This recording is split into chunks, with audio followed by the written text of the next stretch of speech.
এই তুই ওদিকে যা, আমি এদিকে দেখছি, যা।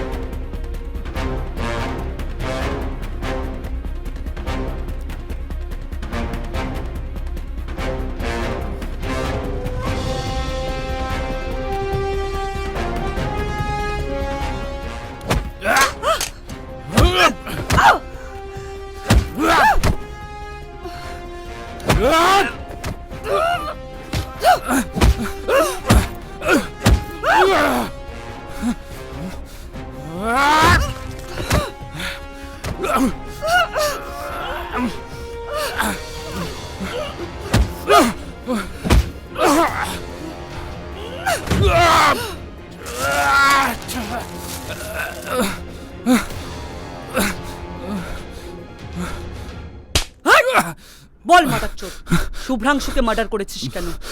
অনেকদিন পর তোকে আমি হাতে পেয়েছি। ম্যাডাম, আমি সত্যি কথা বলছি, আমি মার্ডার করিনি। তাহলে সেদিন রাত্রে শুভ্রাংশুর অফিসে গাড় মারাতে গিয়েছিলিস? সমিতা,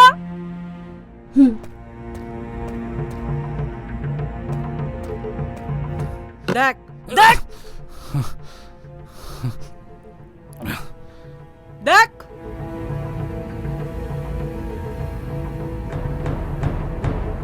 ম্যাডাম, আমি সব সত্যি কথা বলছি।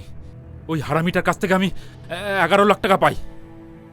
ওই হারামির বাচ্চা আমার ফোন ধরছিল না, তাই আমি বাধ্য হই ওর অফিসে যেতে।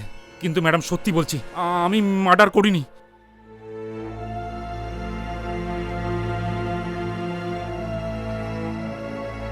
ভাই, আজ সন্ধ্যাবেলা আমার মাল লাগবে, তুই মাল পাঠা। আমি আজ রাতেই তোর টাকাটা ক্লিয়ার করে দেবো। তোমার বাড়া কোনো কথার দাম নেই। তুমি পেমেন্ট ক্লিয়ার করো, না হলে কোনো মাল পাঠাবো না। বিশ্বাস কর ভাই, তোর টাকা আমি আজকেই ক্লিয়ার করে দেবো। ঠিক আছে, আমি পাঠাচ্ছি।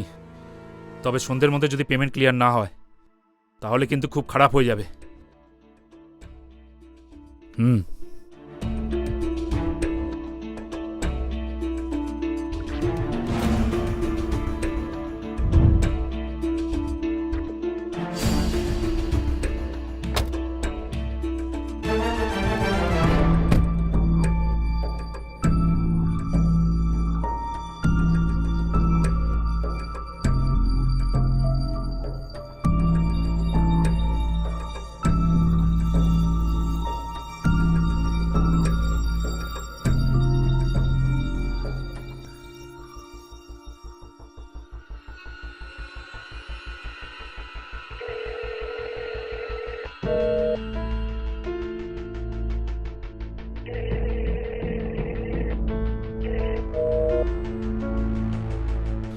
মাদারচোদটা আমার ফোনই ধরছে না।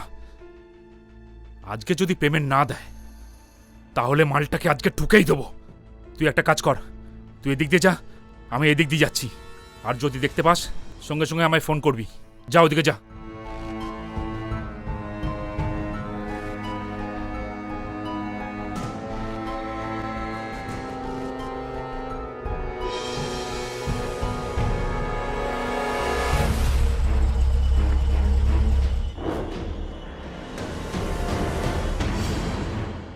শুভ্রাংশু, শালা মারা গেছে নাকি?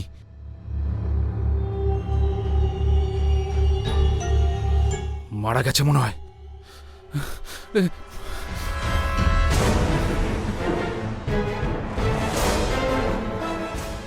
ম্যাডাম, আমি যতটুকু বললাম সবটাই সত্যি। সত্যিকে মিথ্যে সেটা আমরা প্রমাণ করব। আর যদি একটাও কথা মিথ্যে হয়, তোর গাড়ি রুল ঢুকিয়ে সারা রাস্তা দৌড় করাবো। রাজন, মালটাকে বসিয়ে রাখো, আর তোমরা দুজন এসো আমার সাথে।